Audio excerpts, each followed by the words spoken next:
모르시고 죄송합니다. 참 좋은 시인데요. 아시는 분은 아실 테고 또 모르는 사람 모르실 텐데요. 선물의 집이라는 시입니다. 이혜인 수녀의 시입니다. 사랑할 때 우리 마음은 바닥이 나지 않는 선물의 집. 무엇을 줄까 어렵게 궁리하지 않아도 서로를 기쁘게 할 묘안이 끝없이 떠오르네. 다른 이의 눈에 들어 어리석게 보여도 개의치 않고 언어로 사물로 사랑을 표현하다 마침내는 존재 자체로 선물이 되네. 서로에게 사랑할 때 우리 마음은 괴로움도 달콤한 선물의 집. 이 집을 잘 지키라고 하나님은 우리에게 사랑하는 마음을 심어준 것이겠지. 참 아름답고 예쁜 시입니다. 우리에게는 다 선물의 집이 있다라는 거예요. 사랑하는 사람이 생기면 선물의 집 안에서 선물이 무한대로 펼쳐져 가는 거예요. 온갖 아이디어들이 떠오르게 되고, 그런데 가장 좋은 선물이 자기 존재 자체라는 거예요. 여러분들 선물 받아보셨죠? 어떤 선물이 가장 좋은 선물이던가요? 여러분 남편분들께서, 아내분들께서 어떤 선물을 주셨는가요? 그 선물이 여러분 기억에 많이 남아있는지 잘 모르겠네요. 저도 기억 속에 많이 남아있는 선물이 있습니다. 뭔지는 제가 말은 안 해드리겠습니다. 하나님께서도요 우리에게 선물을 주셨어요. 그 선물이 무엇입니까? 8절에 보면 너희는 그 은혜에 의하여 믿음으로 말미암아 구원을 받았으니 이것은 너희에게서 난 것이 아니요 하나님의 선물이라. 하나님께서 우리에게 주신 선물이 무엇이라고 했습니까? 구원입니다. 구원. 바로 구원이 하나님께서 우리에게 주신 선물입니다. 선물이라는 것은 아주 특별한 성격이 있습니다. 이 선물이 가치를 가지기 위해서는요 우선 선물을 주는 사람의 정성이 담겨 있어야 되겠죠. 그리고 나름 값어치가 있어야 됩니다. 물론 돈으로 매길 수 없는 값어치도 값어치를 할 수가 있죠. 값어치가 있어야 되고, 더 중요한 것은 선물을 받은 사람이 실제로 필요하는 것이어야 됩니다. 전혀 필요 없는 것인데 그것을 받게 되면 그렇게 큰 감동이 없겠죠. 그런데 여기서 한 걸음 더 나아가서 그 선물을 받는 사람이 선물에 대한 대가를 보상해 줄 수 없다면 그 선물은 더 가치 있게 되어집니다. 이번에 우리가 네팔에 구호 헌금을 했습니다. 이것이 가치 있는 선물이 될 수 있는 것은 우리가 이 선물을 네팔에 전달했을 때에 네팔 사람들이 우리에게 보상해 줄 수 있는 건 아니에요. 그럴 만한 능력도 안 되고 그런 상황도 안 됩니다. 마음으로 그냥 감사하겠죠. 그러하기 때문에 선물이 더 가치가 있는 거예요. 만약에 우리가 선물을 주었는데 그 선물에 대한 대가로 또다시 뭔가를 받게 된다면 그 선물로서의 가치는 조금 희석되게 되는 거죠. 하나님께서 우리에게 주신 선물의 성격이 바로 이런 겁니다. 우리에게 주신 하나님의 선물의 위대함은 바로 이것이 무조건적으로 우리에게 은혜로 주어졌기 때문입니다. 이 은혜에 대한 각성이 있어야만 우리의 신앙생활에 감격이 있는 겁니다. 그러면 은혜의 각성은 어떻게 이루어지는 것일까요? 바로 내가 과거에 어떠한 존재였는지를 깨달을 때에 우리의 은혜가 얼마나 큰지를 깨달을 수가 있는 것입니다. 오늘 본문 1절에서 3절 말씀에 이것을 우리에게 소개해 줍니다. 먼저 우리가 이해해야 할 것은 우리가 읽은 이 본문은요 바로 앞에 문맥 19절에서 23절 말씀과 연결된다라는 겁니다. 한글 성경에는 그냥 1절에 그는 하고 시작되지만 헬라 성경에는 접속어 카이, 그리고 이게 붙어 있습니다. 앞에 있는 문맥과 연결된다라는 겁니다. 앞에 사도 바울이 우리에게 베푸신 하나님의 능력의 지극히 크심이 어떠한지를 알기 원한다라고 기도를 했습니다. 그 능력은 바로 그리스도를 살리시고 앉히시고 모든 이름 위에 뛰어나게 하신 능력입니다. 또한 그 능력이 그리스도로 충만한 교회를 세우시고 그리고 그 교회를 통하여 만물을 충만케 하시는 능력입니다. 그런데 이 하나님의 능력은 여기에 그치지 않고 교회의 구성원들인 우리 한 사람 한 사람에게도 그 능력을 베푸셨음을 오늘 본문에서 말씀해 주는 것입니다. 1절을 보면요, 그는 허물과 죄로 죽었던 너희를 살리셨도다. 원문에는요, 살리셨도다라는 표현이 안 나옵니다. 우리에게 이해를 잘 도우기 위해서 한글 성경에서 5절에 살리셨고를 추가로 삽입한 거예요. 그냥 허물과 죄로 죽은 너희라는 뜻이에요. 허물과 죄로 죽은 너희. 여기 너희는 지난번에 말씀을 나누었듯이 에베소 성도들과 또한 모든 이방인들, 여기에 우리까지도 포함이 되어 있다고 했습니다. 그럼 우리가 허물과 죄로 죽었다라는 것입니다. 가끔 기도할 때에 성도들이 죄로 인하여 죽을 뻔한 영혼을 살려주셔서 감사합니다, 이렇게 고백할 때가, 기도할 때가 있죠. 그런데 이게 잘못된 기도예요.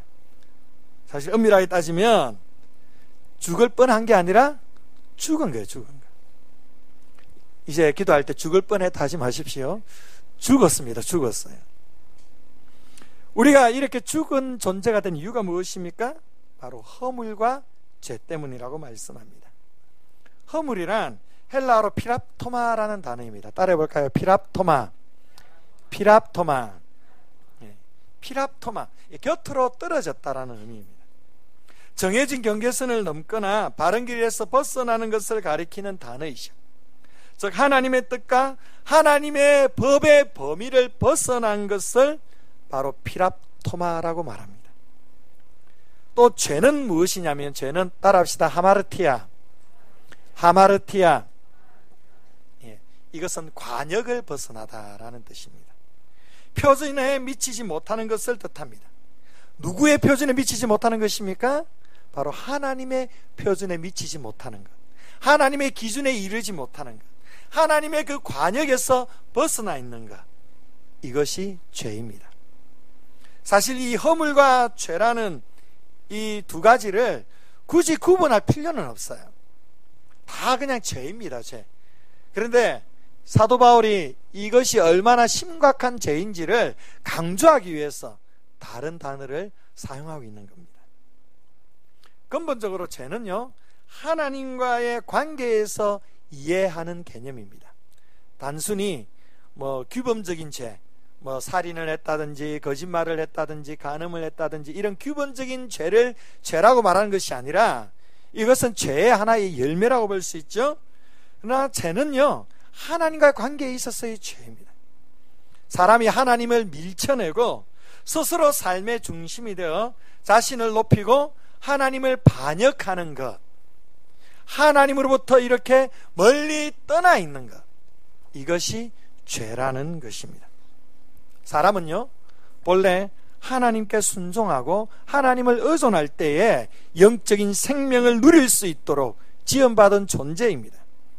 그런데 첫사람 아담이 스스로 하나님과 같이 되고자 하여서 하나님께 불순종하고 선악과를 따먹으면서 그 결과로 하나님과의 관계가 단절돼 버리고 죽음이 세상에 들어오게 되었습니다. 로마서 6장 23절 말씀에 죄의 삭은 사망이라고 말씀합니다.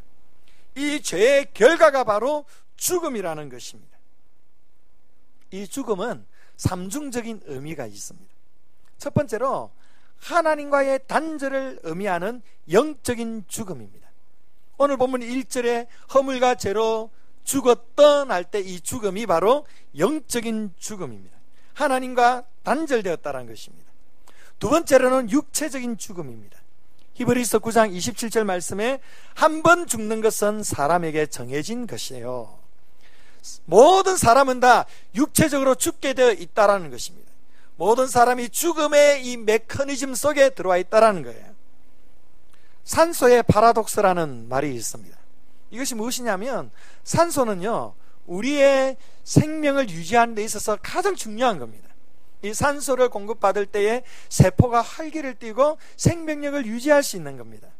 그런데 이 산소가 시간이 지나면 이게 활성산소로 변질되어 가지고 그 활성산소가 사람을 서서히 늙게 만들고 세포를 죽게 만드는 것이죠.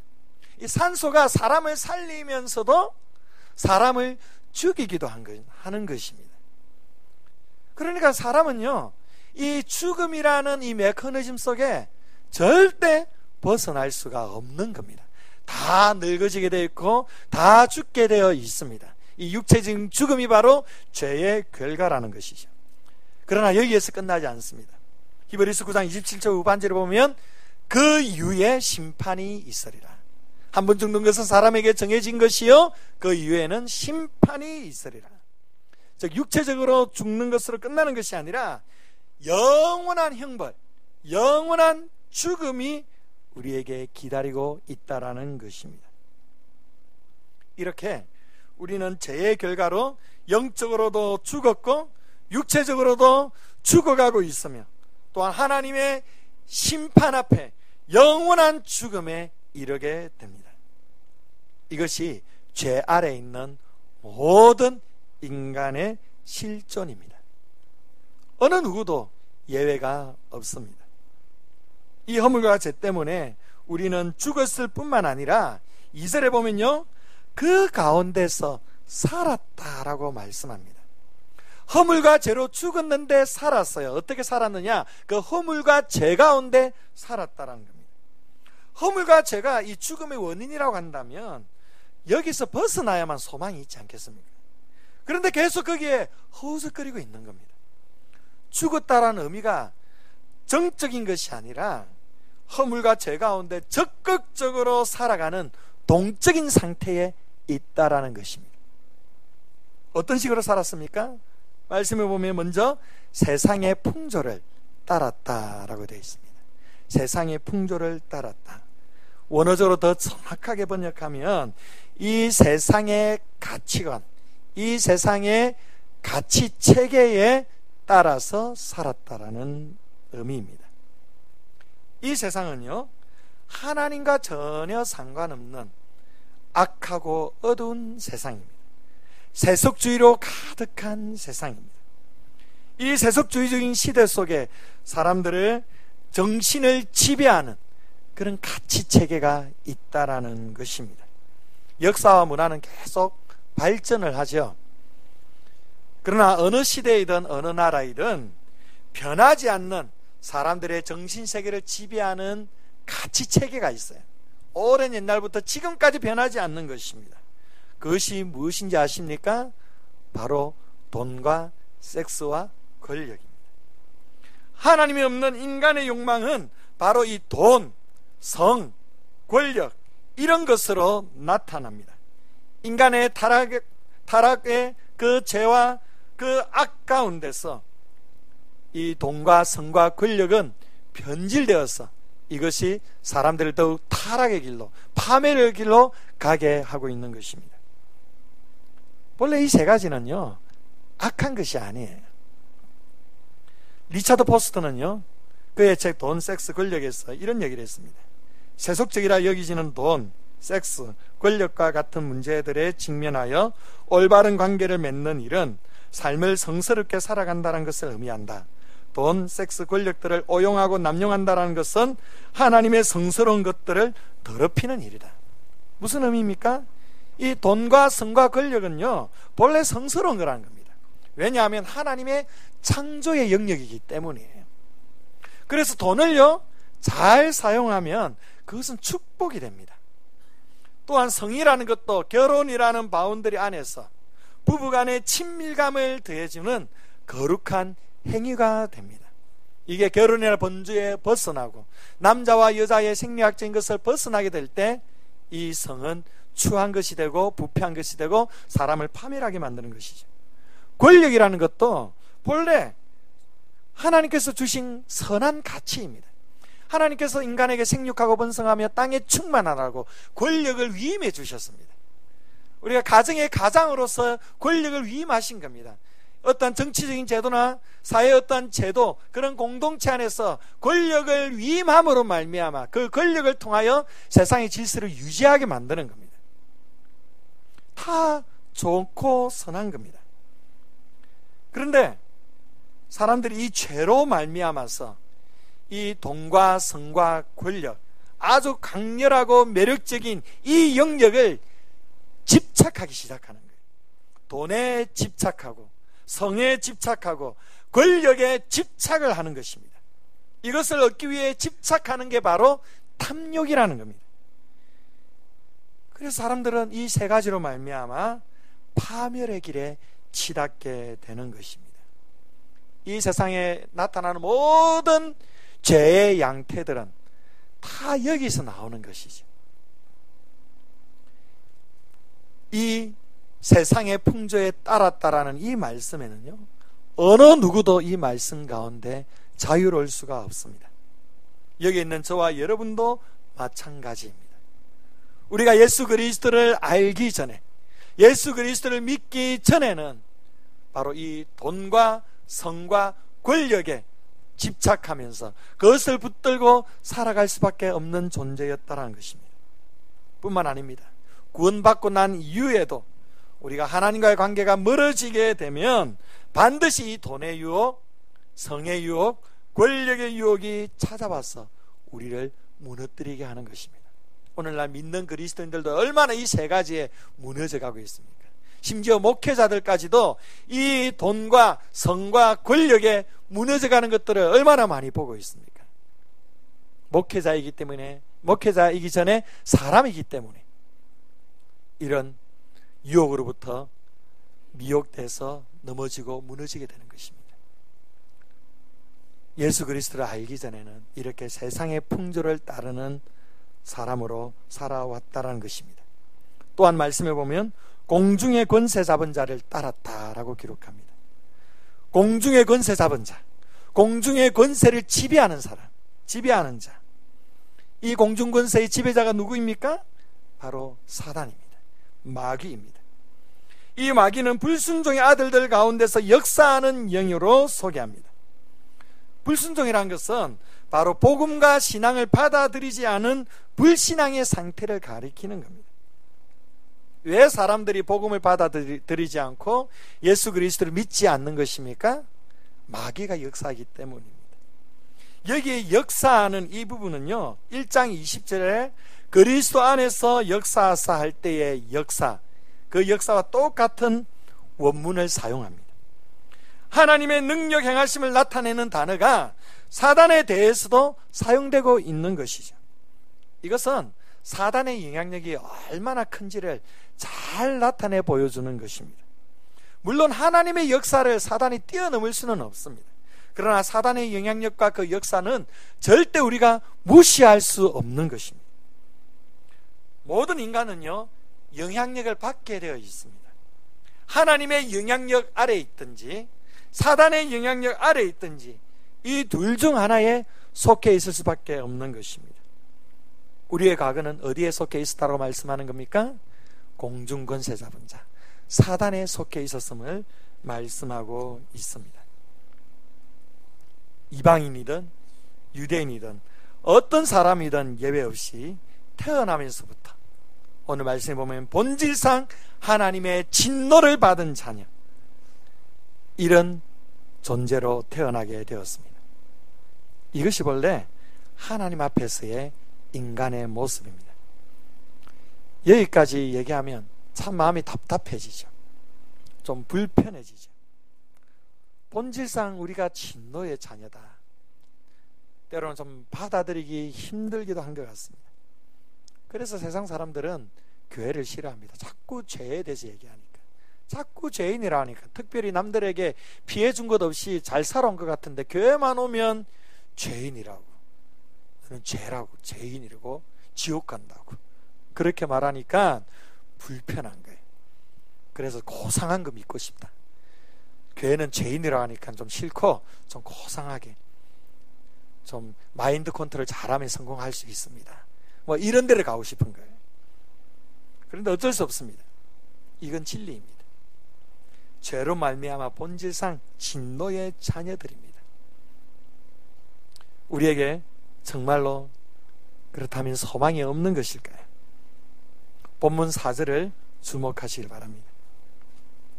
우리 한글 성경에는 이 4절에 중요한 접속사가 빠져 있습니다. 호데 데오사, 그러나 하나님, 이렇게 시작되는 말씀입니다. 그러나 하나님이 긍휼이 풍성하신 그 사랑으로 우리를 사랑했다. 이게 원문을 직역하는 의미입니다. 그러나 하나님이, 이게 얼마나 놀라운 은혜인지 몰라요. 그러나 하나님, 우리의 하나님은 그러나 하나님이세요. 우리가 삶 가운데 실패했을 때에도 그러나 하나님이 우리 가운데 역사하시는 것입니다. 우리가 여러 가지 문제로 좌절하고 낙심할 때에도 그러나 하나님이, 고통과 슬픔이 찾아올 때에도 그러나 하나님이, 이 그러나 하나님, 이 그러나 하나님 때문에 우리에게 진정한 소망이 있음을 믿으시기를 바랍니다. 우리 4절을 다시 한번 읽어볼까요? 시작.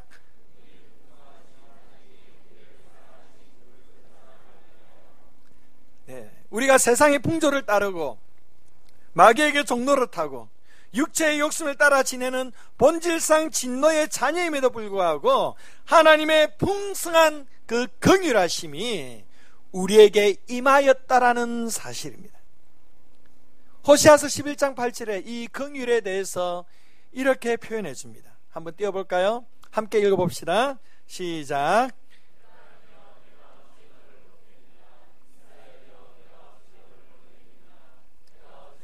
아드마같이 놓겠느냐? 어찌 너를 소보임같이 두겠느냐? 내 마음이 내 속에서 돌이켜 나의 긍휼이 온전히 불붙듯 하더라. 내 마음이 내 속에서 돌이켜 나의 긍휼이 온전히 불붙듯 하도다. 여러분을 향한 하나님의 긍휼은 그냥 긍휼이 아닙니다. 하나님의 가슴에 뜨겁게 불타오르는 긍휼이라는 것입니다. 우리를 이렇게까지 긍휼히 여기시는 이유가 무엇입니까? 바로 우리를 사랑하시기 때문입니다. 5절에 보면 하나님의 그 사랑으로 인하여 허물로 죽은 우리를 그리스도와 함께 살리셨습니다. 6절에 보니까 그리스도와 함께 일으키셨고 그리스도와 함께 하늘에 앉히셨습니다. 하늘에 앉히셨다는 것은 우리의 신분을 바꾸셨다라는 겁니다. 본래는 진노의 자녀였습니다. 마귀의 자녀였습니다. 그러나 하나님께서 하나님의 자녀로 우리의 신분을 새롭게 하셨다라는 것입니다. 하나님의 불타오르는 긍휼, 이 불타오르는 그 사랑으로 하나님께서 우리를 살리셨습니다. 살리셨을 뿐만 아니라 하늘에 앉히셨고 하나님의 거룩한 자녀로, 하나님의 사랑하는 그 자녀로 우리를 구원하여 주셨습니다. 이것이 바로 하나님께서 우리에게 베풀어 주신 놀라운 은혜, 하나님의 선물이라는 것입니다. 8절과 9절에 이 은혜에 대해 상세하게 설명을 합니다. 이 두 구절은 정말로 유명한 구절이죠. 함께 읽어볼까요? 시작. 구원을 받았사니 이것은 너희에게서 난 것이 아니요 하나님의 선물이라. 행위에서 난 것이 아니니 이는 누구든지 자랑하지 못하게 함이라. 우리가 구원을 받은 것은 하나님의 은혜라는 겁니다. 은혜가 무엇이죠? 값없이 거저 주시는 호의가 은혜입니다. 베스트셀러 크리스찬 작가인 필립 얀시는 은혜를 이렇게 정의했습니다. 은혜란 하나님의 사랑을 더 받기 위해 할 수 있는 일이 아무것도 없다는 뜻이다. 하나님의 사랑을 받기 위해서 우리가 할 수 있는 건 없다라는 거예요. 그냥 줬다라는 거예요. 또 이렇게 정의를 했습니다. 은혜란 무한한 신의 사랑으로 가능한 최대치만큼 이미 하나님이 우리를 사랑하고 계심을 뜻한다. 좀 복잡한데 한마디로 설명해서 하나님의 은혜는 우리를 향한 하나님의 사랑의 최대치라는 거예요. 한 80% 사랑한 게 아니에요. 90% 정도 사랑한 게 아니고 100% 최대치의 사랑으로 하나님께서 우리에게 은혜를 베푸셨다라는 겁니다. 본문에서 하나님께서 우리에게 행하신 참으로 주옥과 같은 단어들이 나열되고 있습니다. 한번 여러분들 좀 동그라미 집어보실래요? 4절에 보면 긍휼이라는 단어가 있죠. 긍휼. 또 큰 사랑. 7절에 보면 자비하심. 8절에는 믿음, 하나님의 선물, 이런 단어들이 나옵니다. 하나님의 사랑의 본질이 담겨있는 단어들이죠. 긍휼, 사랑, 자비하심, 믿음, 하나님의 선물. 이 모든 것들이 바로 은혜가 아니면 설명할 수 없는 단어들입니다. 긍휼도 하나님의 은혜입니다. 사랑도 하나님의 은혜입니다. 자비하심도 하나님의 은혜예요. 우리에게 믿음을 주시는 것도 오직 하나님의 은혜입니다. 이 긍휼과 사랑과 자비하심, 이 믿음으로 우리는 구원을 받았다라는 것입니다. 이게 우리에게 주신 놀라운 하나님의 선물이라는 것입니다. 여기에 대해 우리가 할 수 있는 일 아무것도 없어요. 갚을 수도 없는 것입니다. 그냥 주신 거예요. 여러분, 죽은 사람에게 줄 수 있는 가장 좋은 선물이 무엇이겠습니까? 죽은 사람에 돈을 주면 죽은 사람이 좋아할까요? 죽은 사람에게 뭐 비싼 물건을 주면 좋아할까요? 아니면 건강식품, 홍삼 좋아할까요? 아무 반응이 없어요. 아무 의미 없는 거예요. 옛날에는 죽은 사람에게 그 관에다가 가져가라고 유품을 넣어두기도 하고, 또 심지어는 고대시대 때는 죽은 사람 관 옆에 살아있는 아내를 넣어가지고 그런 잔인한 아내랑 같이 저 세상에서 잘 살아라고. 아무 의미 없는 것입니다. 죽은 사람에게는 어떤 선물도 좋은 선물일 수 없습니다. 이런 죽은 사람에게 굳이 가장 좋은 선물로 따진다면 무엇이겠습니까? 다시 사는 거예요. 다시 살아나는 거예요. 그런데 이거는 우리가 줄 수 있는 게 아니에요. 못 줍니다. 그런데 하나님은 주실 수가 있습니다.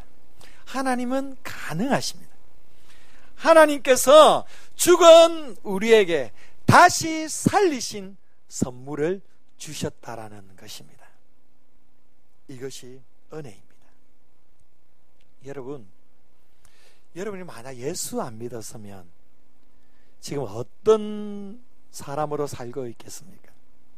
저는 이거 생각하면 얼마나 감사한지 몰라요. 저희 어머니는 그 일제시대를 지내면서 많이 배우지를 못하셨죠. 그래서 처음에 교회 나오실 때에 한글을 배우기 위해서 교회에서 한글 가르쳐준다고 해서 교회를 나갔어요.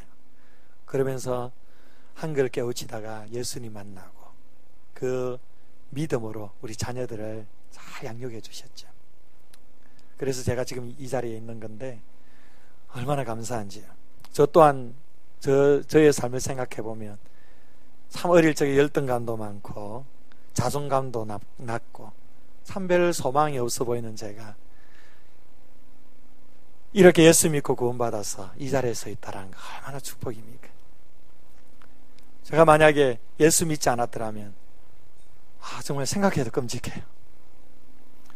우리는 예수 믿고 변화되어서 하늘의 놀라운 축복을 누리고 있는 사람들입니다. 얼마나 큰 축복입니까? 얼마나 큰 은혜입니까? 이것과 바꿀 수 있는 것이 무엇이 있겠습니까? 우리는 이 은혜에 대해 다시금 깨달아야 합니다. 사람은요, 너무도 쉽게 망각해버리기 때문에 하나님께서 우리에게 베풀어 주신 이 은혜 또한 쉽게 망각해버리고 잊어버리면서 살아갈 때가 많이 있습니다. 여러분, 이 은혜를 다시금 기억하시길 바랍니다. 이 은혜를 다시금 여러분의 심령 가운데 회복할 수 있기를 바랍니다. 우리는 이 은혜로 구원받았고 이 은혜로 사는 것이고 앞날의 삶 가운데 이 은혜를 통하여 주님 앞에 서게 될 것입니다. 그렇다면 왜 하나님께서 우리에게 은혜로 구원하여 주셨을까요? 본문에는 두 가지 이유를 말씀합니다. 하나하나 간단하게 살펴보면 첫 번째로 7절에 은혜의 지극히 풍성함을 나타내기 위해서입니다. 은혜의 지극히 풍성함을 나타낸다라는 것은 공포한다라는 뜻입니다. 하나님의 은혜의 풍성함을 이 세상 가운데 공포하는 거예요. 먼저 은혜 받은 우리가 이 은혜를 이 세상 가운데 흘려보내는 것입니다. 값없이 은혜를 받았으니까 값없이 사람들에게 이 은혜를 베푸는 삶을 사는 것입니다. 이것을 위해 하나님께서 우리를 구원하여 주셨습니다. 두 번째로 10절 말씀입니다. 우리 함께 읽어볼까요? 시작.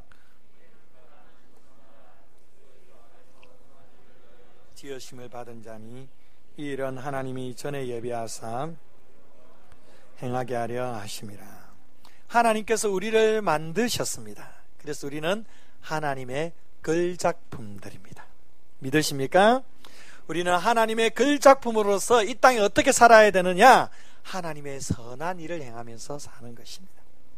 선한 일이란 하나님과 다 연결되어 있는 일입니다.